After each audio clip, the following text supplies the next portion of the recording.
Outriders is getting its first major expansion with Outriders Worldslayer, a brutal 1 to 3 player co-op experience that expands on the base game.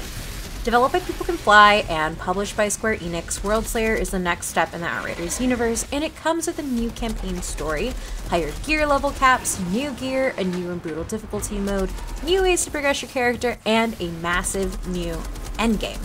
But what do you need to know about it before you play? Well, the team at People Can Fly have taken both new and veteran players into account when designing Outriders Worldslayer.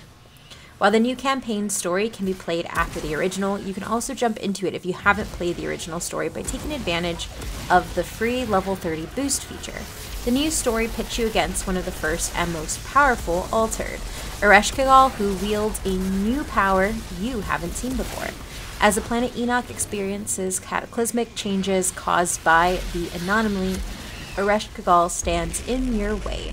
To beat her, you're going to have to embrace your altered power and dive deeper into the alien nature of Enoch, exploring its backstory with the expanded alien environments. As mentioned, the level 30 character boost allows new players to jump directly into Worldslayer without having ever played the game before. The boost includes the appropriate gear and guns to start you into this new expansion content unhindered.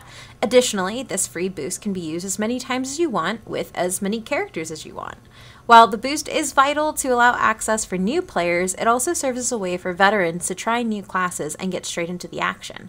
Plus, using the level 30 boost doesn't gate any of the previous content from the original game, which allows players to use the timeline feature and scale those experiences to their current level.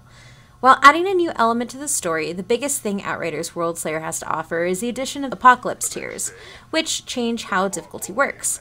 Originally, the game managed its difficulty through world tiers for the campaign and challenge tiers for endgame expeditions. Now, the new Apocalypse tiers replace the latter and work as a natural expansion of the former. People Can Fly have removed challenge tiers entirely and will now allow players to play both expansions and Worldslayer content in Apocalypse tiers. And yes, this is even active thanks to the New Horizon update, even if you don't purchase the Worldslayer content. Additionally, Apocalypse tiers go up to level 40 and will impact your max level of equipable gear, the level of rarity of the loot you pick up, and the amount of XP you earn. Though challenge tiers have been removed, players can choose to manually switch between world tiers and Apocalypse tiers in their campaign content, but only for the original content, not Worldslayer content. Of course, with the new tier system comes new loot and gear types that come equipped with a third mod slot. Worldslayer introduces tons of new gear, both weapons and armor, as well as exciting new mods. Each class will be getting 2 new 5-piece legendary armor sets, and there will be new 3-piece legendary armor sets which will be universally equipable for all classes.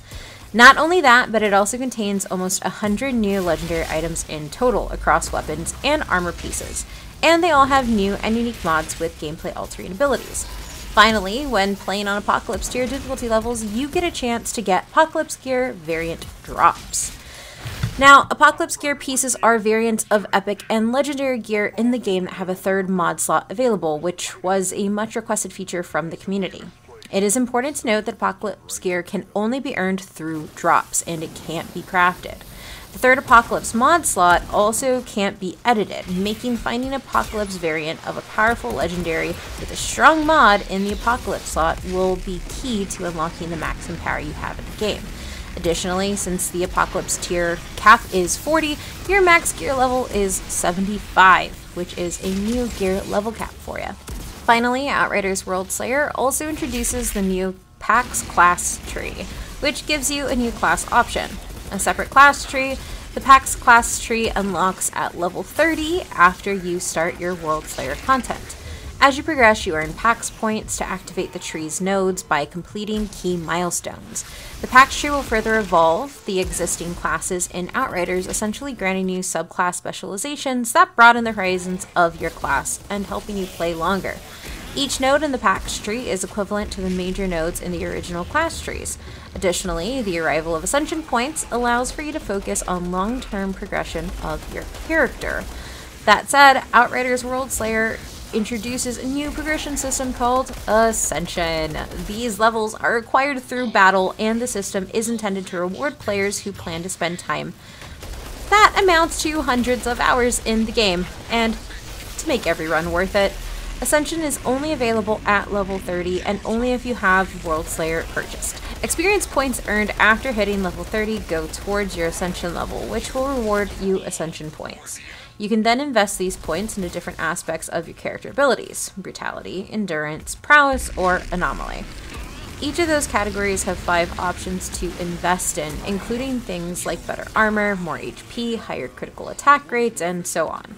With a total of 200 Ascension points to be won, this is one way to ensure you don't run out of things to do when you're on hour 200 of the game. Overall though, Outriders Worldslayer is something you have to purchase, which may offer up some hesitation to players. However, after getting hands-on with the content, it's certain that the team at People Can Fly have done as much as they can to pack the game full of ways to keep you progressing, playing, and embracing the world of Outriders. Outriders Worldslayer also serves up a new type of endgame. The campaign in Worldslayer will take players to Tarja Gratar, where the trial of Tarja Gratar awaits you. Entirely different from the Expeditions experience, that's all we really know, and the developers aren't adding any more details until later on in the summer. So if you're excited, make sure you pick up Outriders Worldslayer, which will be available in the summer, June 30th of this year. Let us know if you're picking it up in the comments below, and make sure to like and subscribe.